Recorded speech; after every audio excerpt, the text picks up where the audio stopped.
आज इतने दिन बाद मेरी याद कैसे आई तुम्हें?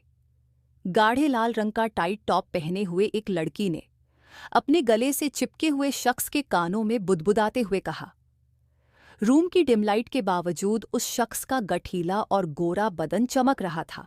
वो शख्स उस लड़की की बातों को कुछ यूं इग्नोर कर रहा था, जैसे मानो उसे कुछ सुनाई ही नहीं दे रहा हो। वो लगातार उस लड़की के गले और होठों को अपनी आंख बंद किए हुए चूमे जा रहा था। उम्मम, आराम से, मैं यहीं हूं, अभी तो पूरी रात पड़ी है। लड़की ने उस शख्स की ओर देखकर मुस्कुराते हुए कहा। लड़की के इतना कहने के बावजूद वो शख्स इस कदर जल्दी में था मानो आज ये उसकी जिंदगी की आखिरी रात हो। उस शख्स ने अपने फोन की तरफ एक नजर डाली और फिर से अपने काम में लग गए। किन कुछ ही पल में वो उठ खड़ा हुआ और फिर फोन अपने हाथ में लेकर कमरे से बाहर जाने लगा। आरव, क्या हुआ? कहाँ जा रहे हो? उस लड़की ने खुद को सफेद चादर के बीच समेटते हुए कहा। कहीं नहीं, आज की मीटिंग डन, गुड नाइट, फिर मिलेंगे। आरव ने उस लड़की की तरफ देखते हुए कहा और फिर एक सेकंड में कमरे से बाहर निकल गया। हाँ अंकल, बोलिए क्या हुआ? लड़की का कुछ इंतजाम हुआ? आरव ने गाड़ी स्टार्ट करते हुए कहा और होटल से अपनी हवेली के लिए निकल पड़ा। अभी तो नहीं, लेकिन मैं कोशिश कर रहा हूं। फोन के दूसरी तरफ से अधेड़ उम्र के भरत अंकल की आवाज सुनाई पड़ी। कोशिश नहीं अंकल, रिजल्ट दीजिए, रिजल्ट। अब मेरे पास कोई और रास्ता नहीं है, सिर्फ यही एक तरीका बचा है सब कुछ बचाने का। आरव ने थोड़ा पैनिक होते हुए कहा। आरव को यूं परेशान देखकर भारत अंकल को आरव का वो मासूम चेहरा याद आ गया जो उन्होंने आज से तकरीबन 22 साल पहले उसकी मां की मौत पर देखा था। भरत अंकल की आंखों के सामने से वो दृश्य आज भी नहीं हटता है, जब 8 साल का आरव अपनी मां की लाश के सामने अपनी छोटी बहन अनन्या को गोद में लेकर खड़ा था। मां की मौत ने आरव की जिंदगी बदलकर रख दी थी। हंसता खेलता आरव उस घटना के बाद पूरी तरह से बदल गया। मां के जाने के बाद उसके पिता अजय सिंह मेवाड़ को इतना गहरा सदमा लगा कि वो आज तक उस सदमे से उबर नहीं पाए। अंकल, आप सुन रहे हैं ना मैं क्या कह रहा हूं? आरव ने फोन पर लगभग चिल्लाते हुए कहा। हाँ, सुन रहा हूं। आरव की आवाज ने भरत अंकल को ख्यालों की दुनिया से बाहर निकालकर पटक दिया। दादाजी कैसे हैं? वो ठीक तो हैं? उन्होंने तुम्हें अचानक जयपुर क्यों बुलाया था? भरत अंकल ने तुरंत ही आरव से सवाल किया। दादाजी ने यह बताने के लिए बुलाया था कि अगर 1 हफ्ते के भीतर मैंने शादी नहीं की तो फिर वो अपनी पूरी प्रॉपर्टी विक्की के नाम कर देंगे। क्या? भरत अंकल ने चौंकते हुए कहा। हाँ, तो फाइनली अगर अपनी कंपनी और घर बचाना है तो 1 हफ्ते के भीतर मुझे शादी करनी होगी। आरव ने थोड़े व्यंग्यात्मक लहजे में कहा। अंकल, मैं ऐसे किसी भी लड़की से शादी नहीं कर सकता। मुझे शादी करके अपनी प्रॉब्लम सॉल्व करनी है, प्रॉब्लम बढ़ानी नहीं है। हम्मम, भरत अंकल ने अपना सिर हिलाते हुए कहा। वो आरव की बात अच्छे से समझ गए थे। 30 साल का आरव के भीतर हर वो क्वालिटी थी जो कोई भी लड़की अपने होने वाले जीवन साथी में देखना चाहती है। 5 फुट 11 इंच की लंबाई, बड़ी बड़ी और हल्की भूरी आंखें और उन आंखों पर हल्के लेंस वाला चश्मा जो कि उसकी गंभीरता और समझदारी को बखूबी बयान करता था। महज 30 साल की उम्र में ही आरव ने वो सब कुछ हासिल कर लिया था जो बाकी लोग शायद ताउम्र भी हासिल नहीं कर पाते। वो किसी भी हालात में अपने पापा की बनाई हुई इस कंपनी को डूबने नहीं देना चाहता था, क्योंकि ये ना सिर्फ उसके पापा का बल्कि उसका भी गुरूर था। लेकिन लड़कियों के मामले में आरव की किस्मत थोड़ी खराब रही है। आज तक उसे सिर्फ उसके पैसे से प्यार करने वाली लड़कियां ही मिली हैं और इसलिए आरव अब लड़कियों को सिर्फ पैसे से नाचने वाली कठपुतली समझता है। ये बात भरत अंकल भी अच्छे से जानते थे। अगले दिन सुबह उठते ही वो यहां से मुंबई के लिए निकल गया। हवेली से जयपुर एयरपोर्ट के रास्ते के बीच अचानक से उसका फोन बज उठा। हेलो अंकल, क्या हुआ? आरव, वो बैंक की टीम ऑफिस में आई हुई है। वो लास्ट वार्निंग पेपर लेकर आए हैं। भरत अंकल ने घबराते हुए कहा। ये लोग बोल रहे हैं कि अगर 1 हफ्ते के अंदर 1000 करोड़ नहीं रिटर्न किए तो हाँ, उनको किसी तरह से समझाइए कि मैं 1 हफ्ते में सारे पैसे चुका दूंगा। आरव ने लंबी सांस छोड़ते हुए जवाब दिया और फिर कॉल कट कर दिया। अरे अरे, अंधी है क्या? आरव ने अचानक से गाड़ी का इमरजेंसी ब्रेक लगाते हुए कहा। मुंबई एयरपोर्ट से निकलकर वो होटल रोज एंड क्राउन की तरफ जा रहा था, जहां पर उसकी इन्वेस्टर्स के साथ मीटिंग थी। वो तुरंत गाड़ी का विंडो नीचे करके बाहर रोड की तरफ उत्तेजित होकर देखने लगा। सामने एक लड़की एक बूढ़ी दादी का हाथ पकड़कर उन्हें रोड क्रॉस करवा रही थी। अरे, पागल हो क्या? दिखाई नहीं पड़ता? आरव ने उस लड़की की तरफ देखकर चिल्लाते हुए कहा।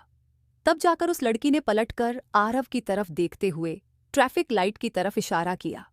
आरव ने ऊपर देखा तो लाइट रेड थी और उसके अगल बगल भी गाड़ियों की कतार लगी हुई थी।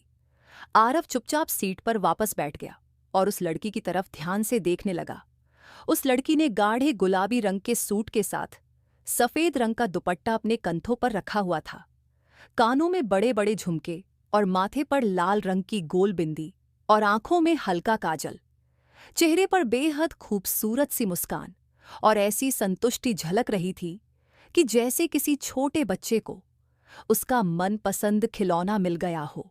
आरव एकटक उस लड़की की ओर देखने लगा। उसके चेहरे से परेशानी की लकीरें गायब हो चुकी थी। उसकी जगह पर अब एक संतुष्टि वाली मुस्कान दिखाई पड़ रही थी। वो तब तक उस लड़की को देखता रहा जब तक कि वो उसकी आंखों से ओझल नहीं हो गई। ओए, आगे चलना, इधर जाम लगाएगा क्या? अचानक से किसी आदमी ने गाड़ी के विंडो पर नॉक करते हुए कहा। अब जाकर आरव वास्तविक दुनिया में वापस आया और उसने एक्सीलरेटर पर जोर देते हुए गाड़ी आगे बढ़ा दिया। उस लड़की के बारे में सोचते सोचते Aarav hotel Rose and Crown पहुंच गया। आरव कार पार्क कर ही रहा था कि तभी उसके फोन पर एक बीप की आवाज हुई। आरव ने फोन चेक किया तो मैसेज देखते ही उसके चेहरे का रंग उतर गया। ये मैसेज तनेजा की तरफ से था। उसने मीटिंग कैंसिल कर दी थी। आरव ने तुरंत उसको कॉल किया, लेकिन उसने आरव का फोन नहीं उठाया। आरव ने गुस्से से चीखते हुए अपना हाथ गाड़ी की स्टीयरिंग पर दे मारा। अब उसकी आखिरी उम्मीद भी दम तोड़ चुकी थी। आरव ने निराश होकर वापस लौटने के लिए गाड़ी घुमाई ही थी कि अचानक से उसकी नजर एक छोटे से बार पर पड़ी और उसने बिना कुछ सोचे समझे गाड़ी बार के सामने लगा दिया। उसने अपने सिर पर कैप लगा लिया ताकि वहां कोई उसे पहचान ना सके। आरव इस तरह के बार में पहली बार आया था। वो चुपचाप एक खाली टेबल पर बैठ गया और टेंशन में उसने वेटर को ड्रिंक लाने का इशारा कर दिया। अभी उसने ड्रिंक का एक सिप लिया ही था कि तभी उसकी कुर्सी से ठोकर खाकर एक लड़की जमीन पर गिरने लगी। आरव ने झट से अपना दूसरा हाथ आगे बढ़ाकर उसे गिरने से बचा लिया। ओह, लगी तो नहीं? आरव ने उसे संभालते हुए सवाल किया। नहीं, उस लड़की ने आरव की ओर देखते हुए जवाब दिया और फिर वो अपने पैर से बाहर निकली हील वाली सैंडल को फिर से पहनने की कोशिश में लग गई। आरव दंग होकर उस लड़की की ओर देखने लगा। ये तो वही ट्रैफिक लाइट वाली लड़की थी, लेकिन अब उसकी आंखों का हल्का काजल चटक रंग में तब्दील हो चुका था। गुलाबी रंग के सूट की जगह अब उसने नीले रंग की शॉर्ट ड्रेस पहनी थी और उसकी पलकें भी नीले रंग में रंगी हुई थी। एक बार के लिए तो आरव को अपनी आंखों पर यकीन ही नहीं हुआ। आरव को अपनी नजरों पर यकीन नहीं हो रहा था, लेकिन सच यही था कि ये वही लड़की है जिसे आरव ने ट्रैफिक सिग्नल के पास देखा था। चल, जल्दी चल। इससे पहले कि आरव उससे कुछ सवाल जवाब कर पाता, वहां मौजूद दूसरी लड़की ने उसका हाथ पकड़ के उसे आगे की तरफ खींचते हुए कहा। कुछ ही देर में वो लड़की स्टेज पर जाकर नाचने लगी। ड्रिंक करते वक्त बीच बीच में आरव अपनी नजरों को उसकी तरफ जाने से नहीं रोक पा रहा था। कुछ देर बाद एक लड़का उस लड़की के साथ नाचने लगा। आरव ने बेफिक्री से अपना मुंह दूसरी तरफ फेर लिया। नाचते हुए उस लड़के ने मौका पाकर अपना हाथ उस लड़की के कमर पर रख दिया। वो लड़की चौंक उठी और उसने अपने कदम पीछे खींच लिए। पीछे होते ही वो वेटर से टकराई और फिर वहां कुछ टूटने फूटने की तेज आवाज गूंज उठी। इसके साथ ही म्यूजिक भी तुरंत बंद हो गया। सबकी नजर डांस फ्लोर की तरफ थी। वहां पर चारों तरफ वाइन की कुछ टूटी हुई बोतलें और टूटे हुए कांच के ग्लास पड़े हुए थे। और साइड में वो ही ट्रैफिक लाइट वाली लड़की गिरी पड़ी थी। इससे पहले कि कोई कुछ समझ पाता, बार मैनेजर ने जाकर बड़ी बेरहमी से उस लड़की के गाल पर एक जोरदार थप्पड़ जड़ दिया और फिर अगले ही पल उसका हाथ पकड़कर खींचते हुए कहा, अभी पहले ही दिन आई है और आज ही इतना नुकसान कर दिया। जितनी तेरी पगार नहीं उससे ज्यादा का तो नुकसान कर दिया तूने। चल निकल यहां से, बाहर चल। अभी बार मैनेजर उसे लेकर बार के गेट की तरफ बढ़ ही रहा था कि उसके ठीक सामने आरव आकर खड़ा हो गया। कितने पैसे हुए तेरे? आरव ने अपनी भौहें टेढ़ी करते हुए सवाल किया। मतलब कितने पैसे हुए? बोल और हाथ छोड़ उसका। आरव ने सख्त लहजे में सवाल किया। 12,000। बार मैनेजर ने लड़की का हाथ छोड़ते हुए जवाब दिया। जाओ तुम, आरव ने उस लड़की की ओर देखते हुए कहा और फिर उसने अपना कॉर्ड निकालकर बार अटेंडेंट को थमाते हुए पेमेंट करने के लिए का इशारा किया। सारे लोग बड़ी हैरत भरी नजरों से आरव की तरफ देख रहे थे। किसी को समझ में नहीं आ रहा था कि आखिर इस शख्स का उस लड़की के साथ क्या रिश्ता है और वो क्यों उसकी गलती की भरपाई कर रहा है। थोड़ी ही देर में अटेंडेंट ने आकर आरव को कॉर्ड वापस कर दिया। आरव ने कॉर्ड अपने वॉलेट में रखने के बाद बार मैनेजर के गाल पर एक जोरदार थप्पड़ जड़ दिया। अब हिसाब बराबर। और सुन, एक चीज हमेशा याद रखना, किसी की मजबूरी का फायदा मत उठाना। इतना कहकर आरव वहां से तुरंत बाहर निकल गया। अब तक रात के तकरीबन 11 बज चुके थे। आरव बाहर पार्किंग एरिया में पहुंचकर अपनी गाड़ी की तरफ बढ़ने लगा। Thank you. हे! अभी आरव अपनी गाड़ी के करीब ही पहुंचा था कि उसके सामने वो लड़की आकर खड़ी हो गई। Thank you? किस बात के लिए? चुपचाप थप्पड़ खा लेने के लिए? तुम लड़कियों को ऐसा क्यों लगता है कि हर बार एंड टाइम पर तुम्हें कोई हीरो बचाने आएगा? गलती कर दी मैंने मदद करके, आरव ने चिढ़ते हुए कहा। वह लड़की आरव का यह रूप देखकर दंग रह गई थी। कुछ पल पहले उसकी मदद करने वाला आदमी अब पूरी तरह से बदल गया था। इसी बीच अचानक आरव के हाथ से गाड़ी की चाबी छूटकर जमीन पर गिर गई। फिर उस लड़की ने तुरंत ही चाबी उठाकर आरव के हाथ पर रखते हुए कहा, ये लीजिए, हम चलते हैं। वह लड़की धीरे धीरे रास्ते पर आगे बढ़ने लगी। काफी रात हो चुकी थी, उसे टैक्सी नहीं मिल रही थी। आरव कार स्टार्ट करके आगे बढ़ा ही था कि तभी 2-3 बाइक पर सवार कुछ लड़के उस लड़की को अजीब परेशान करने के लिए जोर से गाना गाते हुए उसके आसपास मंडराने लगे।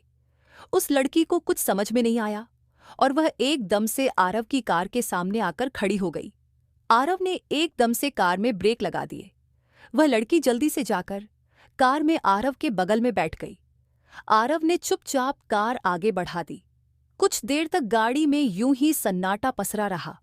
वो लड़की चुपचाप अपना सिर नीचे करके बैठी हुई थी। आरव भी चुपचाप गाड़ी ड्राइव कर रहा था। बीच बीच में वो तिरछी नजरों से उस लड़की की तरफ देखे जा रहा था। नीले रंग की शॉर्ट ड्रेस में वो लड़की शायद काफी अनकंफर्टेबल फील कर रही थी। वो बार बार अपने हाथों से अपनी ड्रेस नीचे खींचते हुए पैरों को छुपाने की नाकाम सी कोशिश कर रही थी। खींचने से कपड़े बड़े नहीं हो जाएंगे? इतनी ही दिक्कत थी तो ऐसे कपड़े पहने ही क्यों? आरव ने चिढ़ते हुए कहा। आप जिंदगी में सब कुछ अपने मन से करते हैं क्या? उस लड़की ने आरव की ओर एक नजर देखते हुए सवाल किया और फिर वो सामने रोड की तरफ देखने लगी। आह आह। आरव ने अपना सिर हिलाते हुए कहा। असल में आरव के पास कोई जवाब नहीं था। वो चुपचाप सामने रोड की तरफ देखते हुए गाड़ी ड्राइव करने लग गया। आरव को कुछ समझ में नहीं आ रहा था कि आखिर अब उससे आगे क्या बोले। लगातार उसके मन में उस लड़की की कही हुई आखिरी बात गूंज रही थी, यही उतरना है हमें। हाँ, अच्छा।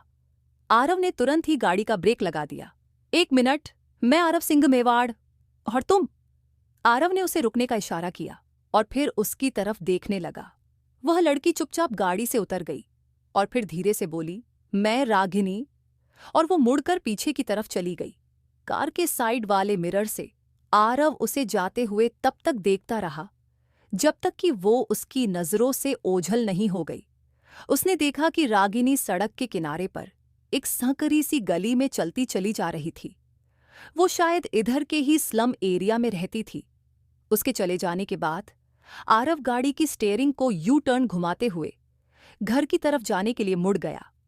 अभी वो घर पहुंचने ही वाला था कि अचानक से उसकी नजर बगल सीट पर पड़ी। वहां पर एक झुमका गिरा हुआ था।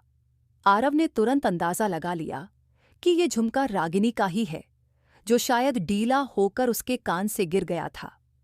आरव ने मुस्कुराते हुए उसे उठाकर अपनी जेब में डाल लिया। आरव अब अपने घर पहुंच चुका था। कहानी जारी रहेगी। आप जुड़े रहे माई कॉन्ट्रैक्ट वाइफ के साथ।